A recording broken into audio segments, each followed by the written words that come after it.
Good evening and welcome again to the2012fad.com. I'm going to be your host tonight, Charlie Bluehawk. And last night we chatted about superwaves in the air above our heads.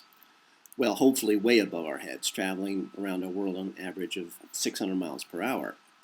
Tonight I thought we would chat about superwaves that are in all of our oceans. Yeah, isn't that a hoot?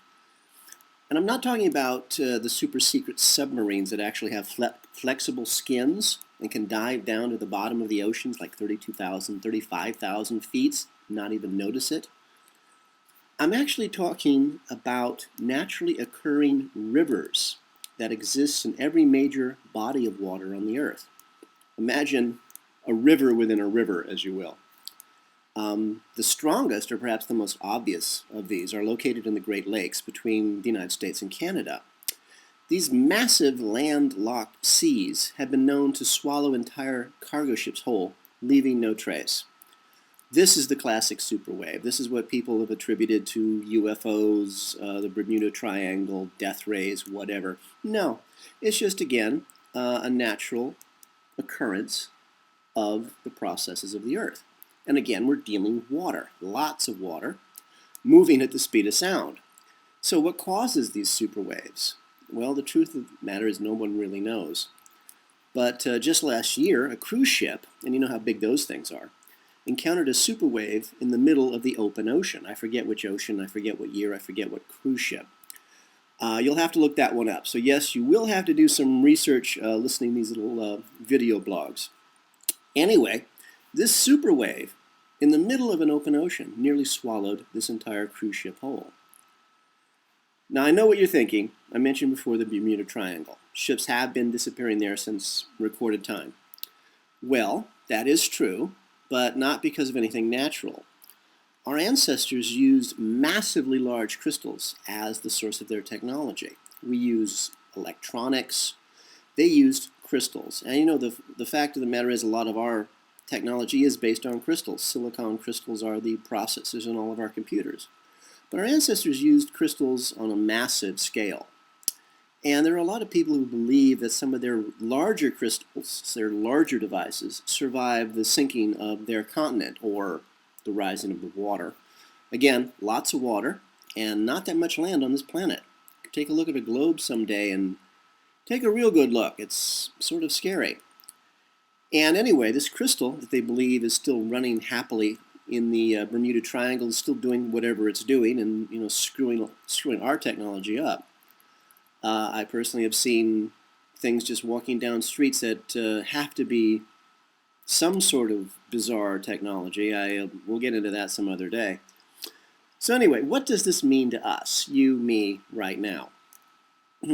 Well, it means that the natural events that surround us every single day are now going to start increasing geometrically as that darn dwarf star, dead star, keeps swinging back into the plane of our solar system.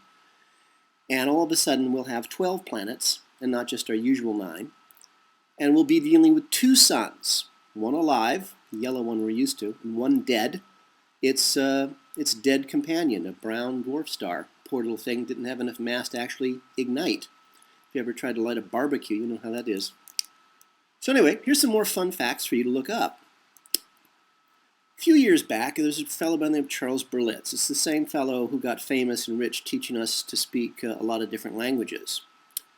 He mounted an expedition into the middle of the Atlantic Ocean in about 1965. He was looking for Atlantis. Anyway, they did a deep sonar sounding of the floor in the mid-Atlantic, like 32,000, 35,000 feet deep. That's a lot of water. And you know what they found at the bottom of the Atlantic Ocean? Skyscrapers. Yep, buildings still standing. Skyscrapers, just like we have today. Only these skyscrapers were at the bottom of and in the middle of the Atlantic Ocean. Doesn't that send chills down your spine? Yeah, it makes me sort of think. He wrote a book on it, published it himself, I guess. And if you're lucky, you could probably find a copy somewhere.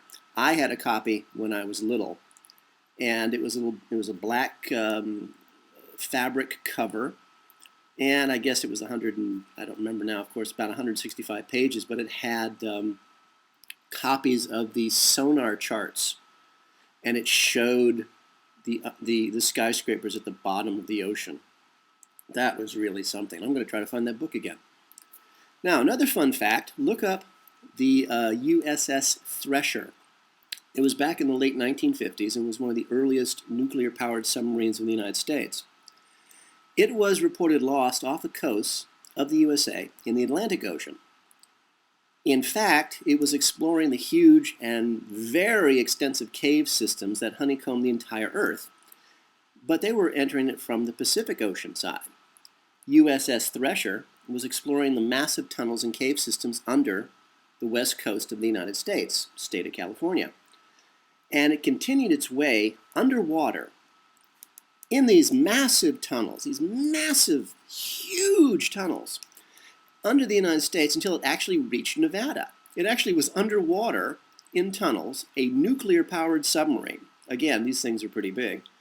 It was navigating these rivers under the west coast of the United States. Got as far as Nevada, then it disappeared without a trace and was never heard or seen from again. I imagine they weren't too keen on sending a rescue ship.